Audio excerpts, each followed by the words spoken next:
It was last year here at Chow that John Podesta, serving at the time as counsel to the president, introduced the White House initiative to curb black market fishing. And we're thrilled to have this panel to talk about the progress that the White House and the administration has made in the year since. To start the discussion, it's my great honor to introduce the current senior advisor to the president, Mr. Brian Deese. Brian oversees climate, conservation, and energy policy, advising the president on domestic and international policy issues. He's had a long tenure serving with the president in many different capacities. Deputy Director of OMB, Office of Management and Budget, Deputy Director of NEC, National Economic Council. He was on the transition team, on the campaign. Prior to that, he was with the Center for American Progress, or CAP. And we're delighted, just as last year's speaker, John Podesta, moved from CAP to the administration to Chow. We're delighted to have Brian follow in the same footsteps from the administration, from CAP to administration, here once again to Chow. So thank you, Brian. Before I call you up, I'm sorry, one technical note. So Brian's been very generous with his time this morning, and the panel has been very generous to cede back some of its time for some questions and answers that Brian will entertain. So while Brian speaks, we've got Chris with cards on this side, Sarah with cards on this side. Write your questions down, send them to me. I will take the questions and moderate very briefly. We'll have about a 5-minute Q&A session. Make sure they're provocative, and Brian, I'll pick only the most challenging questions for you for the time we have. So with that, please come on up.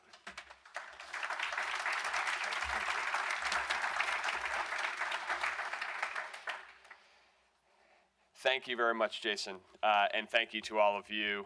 It is a pleasure to make the transition that Jason referenced, and to have my opportunity to be here and participate in Chow. I know that this is an exciting week for all of you and for the oceans community more generally. We always look to this week with excitement as well about how we can learn from all of you and also enhance our administration's efforts around ocean policy. So very glad to be here. I know that you guys have had a very busy and packed week, including the participation of other senior administration officials, and again, this is an exciting time, and I just want to spend a couple minutes today talking to you about how we are thinking about ocean policy, generally speaking, out of the White House. I know that over the course of this week, you've heard a lot about the ways our oceans are in crisis, and we share that view, that from marine debris to ocean acidification to pirate fishing, we face numerous crises, and we need to treat our responses as such. You've heard about a changing Arctic, the new challenges facing communities, industries, agencies, the way climate change is reshaping our oceans and our coastlines. I think above all, you've heard about huge opportunities that we have in the months ahead to make our oceans more resilient, as you just heard. And indeed, we believe that we are at a historic moment for our oceans and for America's leadership as an ocean nation. Over the last 15 years, we have vastly improved our understanding of the world's oceans, from the Oceans Act of 2000 to the 2 Oceans Commissions at the beginning of the century, to the launch of the Oceans Commission, the Joint Ocean Commission's initiative. These efforts have all helped to align our best scientific and policy minds, and they've helped us to grapple with the local and global challenges facing our oceans. And that's why, in an effort to bring all of this together, President Obama launched the National Oceans Policy early in his first term. The goal was straightforward: to try to harmonize more than 100 different laws that govern America's oceans and try to create a coordinated, science-based, and proactive approach to managing and aligning the resources and uses of our coasts and oceans. But we also were looking to try to create a space to make local choices for the citizens and the communities who live on the coasts and who know best the solutions to try to address these many challenges. I think that you've heard from different people in the administration about how this work and how the work of consolidating the National Oceans Policy is starting to pay dividends. So today I want to talk to you a little bit more about how we see building on the progress that we've made and what we can get done over the next 18 months. We are already on track to see 2 regional marine planning bodies get plans out of the door by the end of our administration. We are going to do everything we can to support the Northeast and Mid-Atlantic regions in finalizing their marine plans within the next 18 months. That means that by 2017, from Maine to Virginia, plans will be in place to support marine economies and coastal communities. From Maine to Virginia, communities will be less vulnerable, they'll be more resilient, and project permitting will proceed more smoothly. And as the Vice President would be wont to say, that is a big deal. But we're not going to stop there. And at Capital Oceans Week last year, I am told that my predecessor, John Podesta, announced that we were reopening the nomination process for designating national marine sanctuaries. That also was a big deal. Today, as a result of that effort, nominations are rolling in from communities across the country.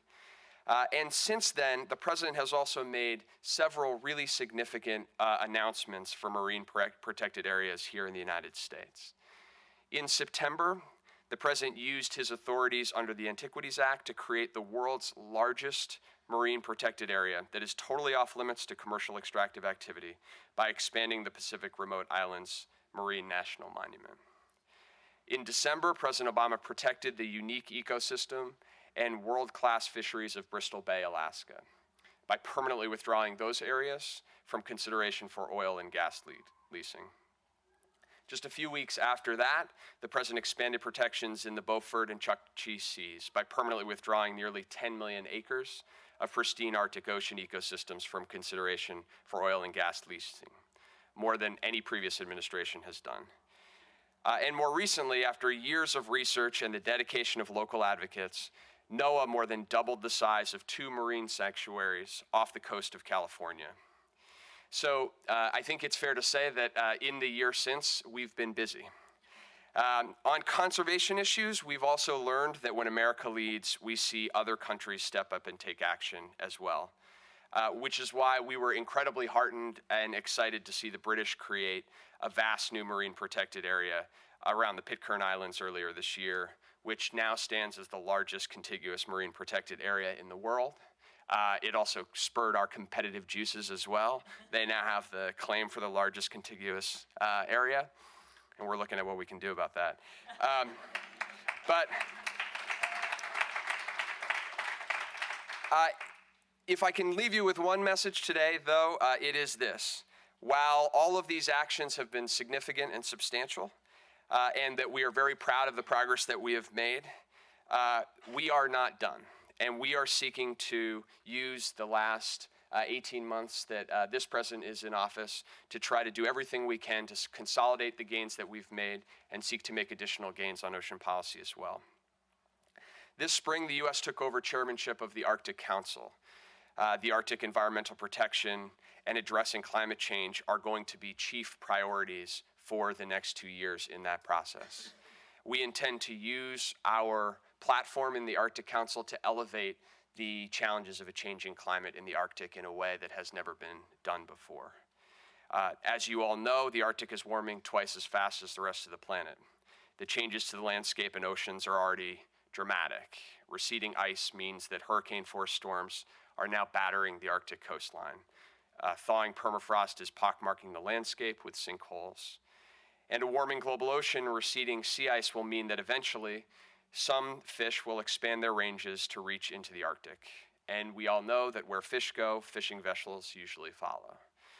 In the United States, we've already closed our exclusive economic zone north of Alaska to virtually all commercial fishing because we simply don't have adequate scientific information about those waters to manage fisheries effectively. But beyond our EEZ is a large high seas area.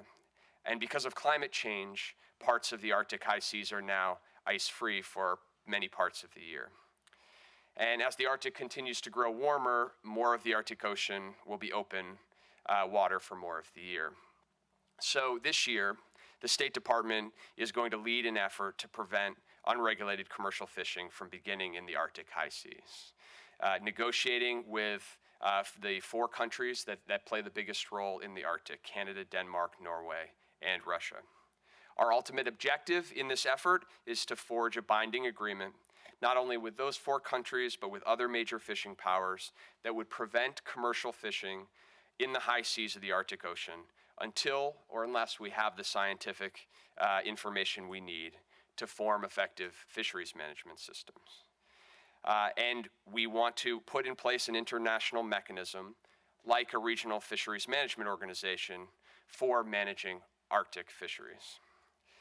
Now, some of you may be wondering, and may be writing on your cards right now, how our approach to fishing in the Arctic squares with the news that the Department of Interior has given conditional approval to Shell to continue oil exploration in the Chukchi Sea this summer.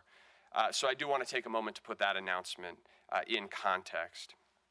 First, President Obama has been as aggressive as any president in protecting the most sensitive areas in the Arctic and in other parts of Alaska from oil and gas drilling. I already mentioned the withdrawals in the Beaufort and the Chukchi and in Bristol Bay. The president this year also made history by calling on Congress to designate the disputed coastal plain area of the Arctic National Wildlife Refuge as wilderness, and approving a Department of Interior plan that will manage millions of acres of the refuge functionally as wilderness as well. And since the Deepwater Horizon spill early in our administration, we've been aggressive at increasing safety standards for all offshore oil and gas production wherever it occurs. But as the president said recently, it isn't practical for us to prevent all oil exploration. That is true in the Arctic, particularly when Shell is operating on an old lease. In that context, what we are seeking to do is to set the highest possible standards for safety and for operations. We rejected Shell's original proposal as inadequate, and we will continue to demand that Shell or any other entity meet the highest possible standards of safety. The second point is that even as we transition to a low carbon economy and promote cleaner forms of energy, we have to be realistic about the fact that this is a transition.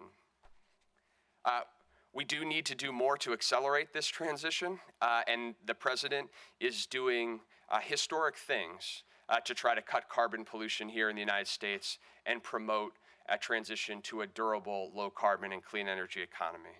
We've seen huge progress over the last several years in terms of deployment of renewables in this country as a result of the steps the president has pushed.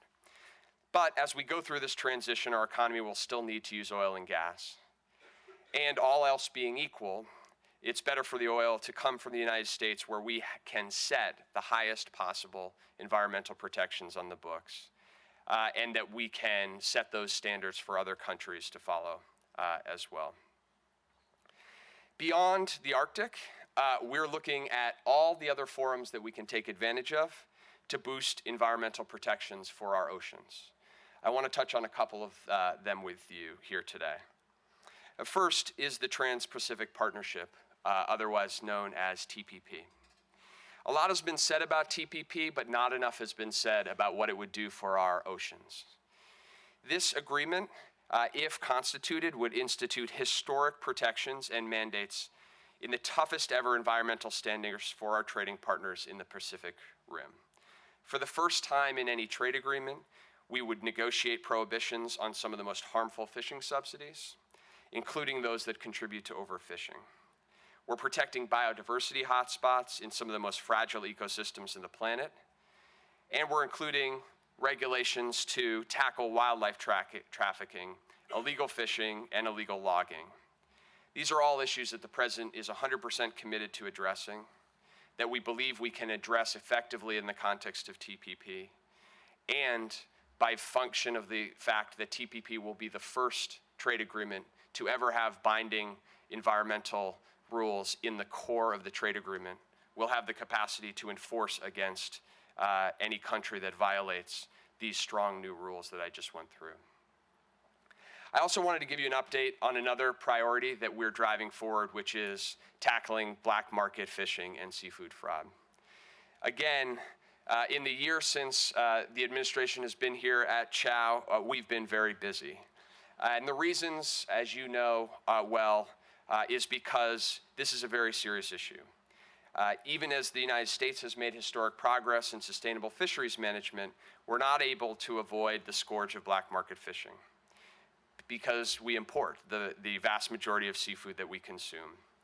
And worldwide, IUU fishing costs law-abiding fishers up to $23 billion annually.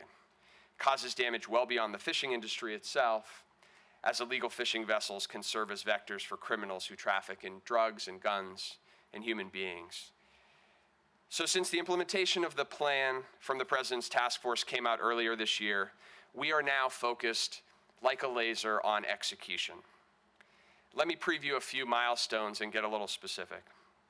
First, just this week, NOAA closed the first comment period soliciting proposed principles for evaluating species for the risk-based traceability system. Second, by the middle of this month, the administration will release minimum types of traceability information and standards for public comment. Again, a key piece of that risk-based traceability and consumer protection system. Third, in late July, using the comments that are received from these processes, we'll release proposed principles for evaluating at-risk species for traceability. And we'll go one step further and release a proposed list of at-risk species for public comment as well.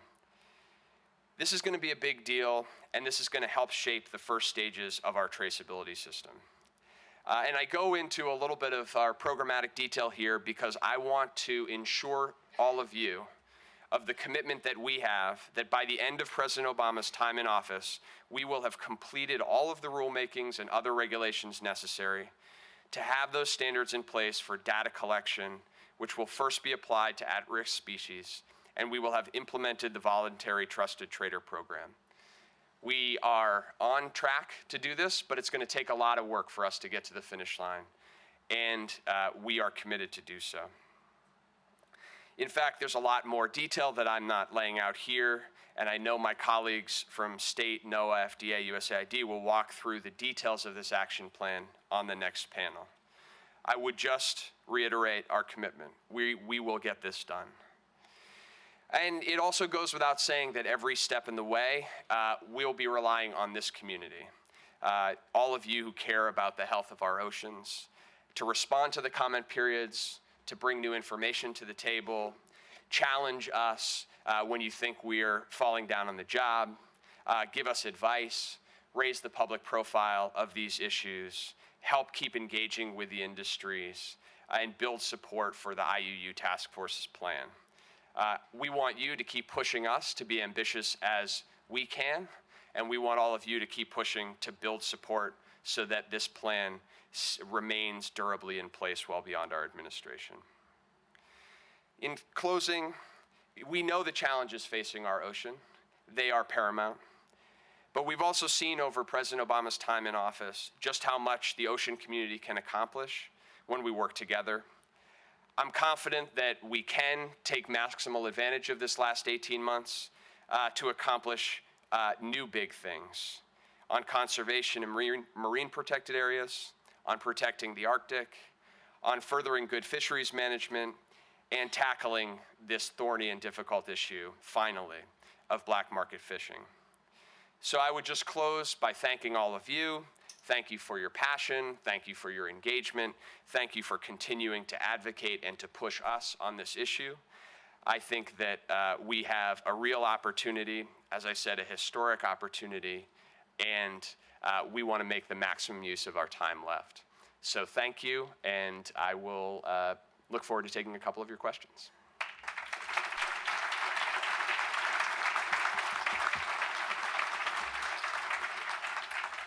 Let's go have a seat. All right. We're going to sit for this. Oh, you need the mic. And, do you need this, Brian? Sure, I'll thank you. So I know this one is on. Hopefully yours is on, Brian? Hello? Is it on? Okay, terrific. Well, Okay.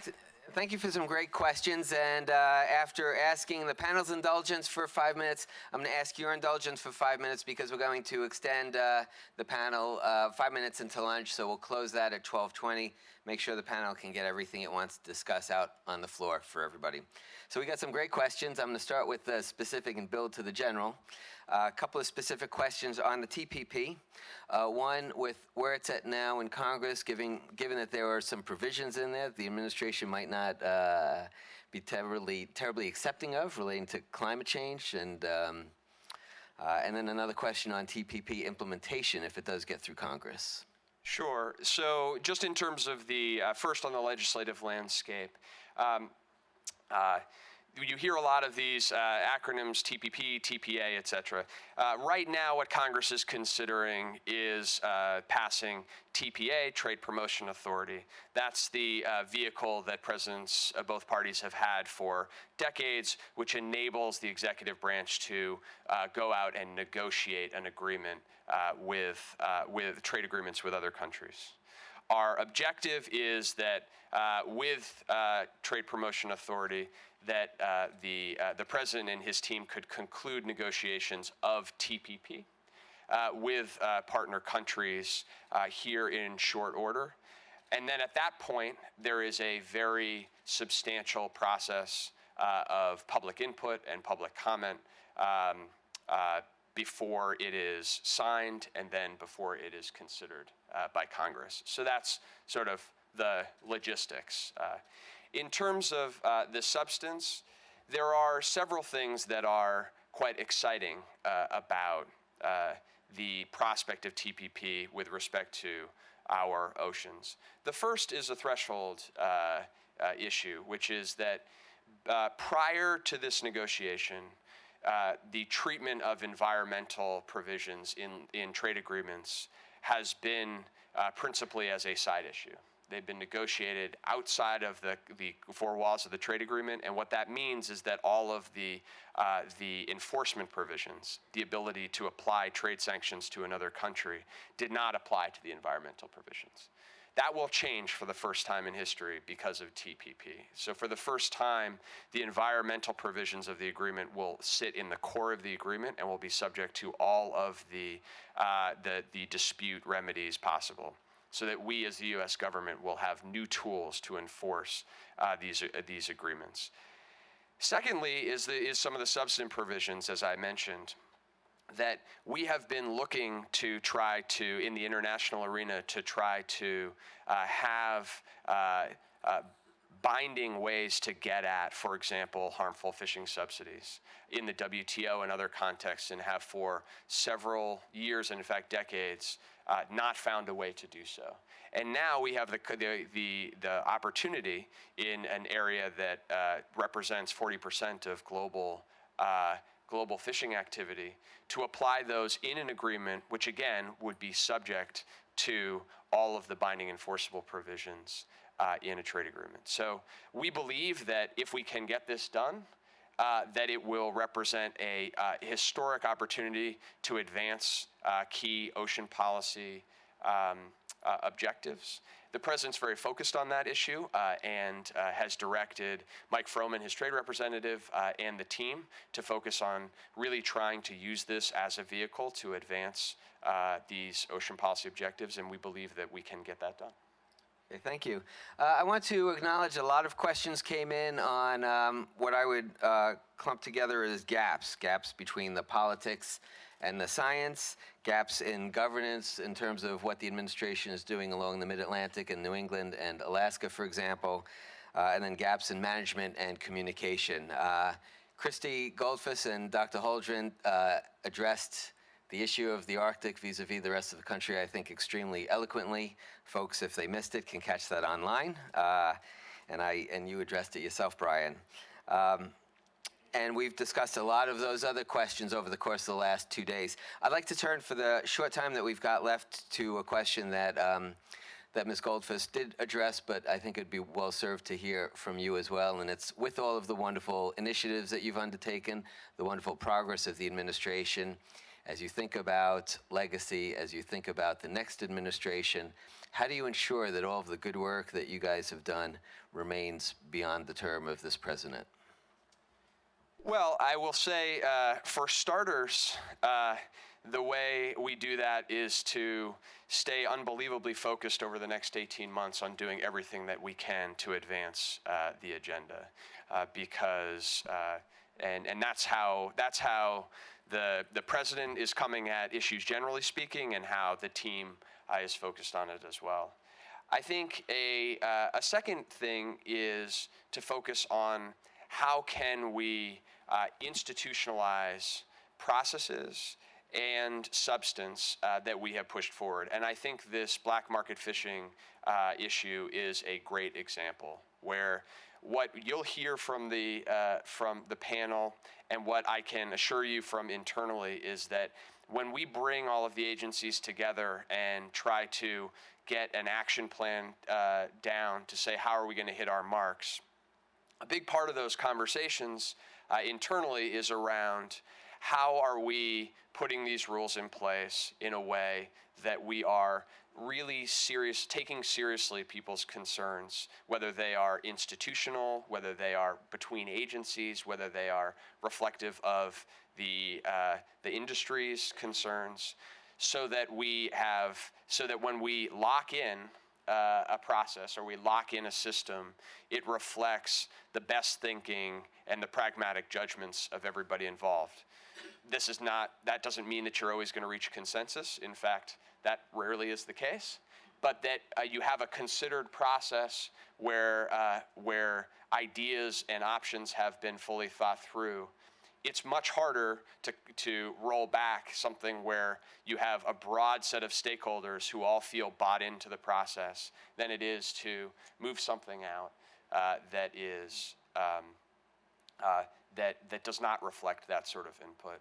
And the last thing that I would say is just a bigger issue, and this goes beyond our oceans policy to the president's focus on environmental issues more generally, is we have to go out and continue to make an aggressive public case about why taking bold action in these areas is good for our economy, it's good for working families, it's good for coastal communities, it's good for communities in the middle of the country as well.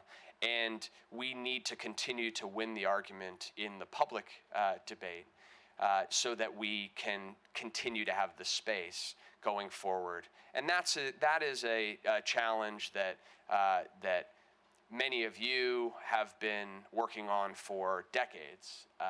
And that is one that will certainly live on beyond our administration.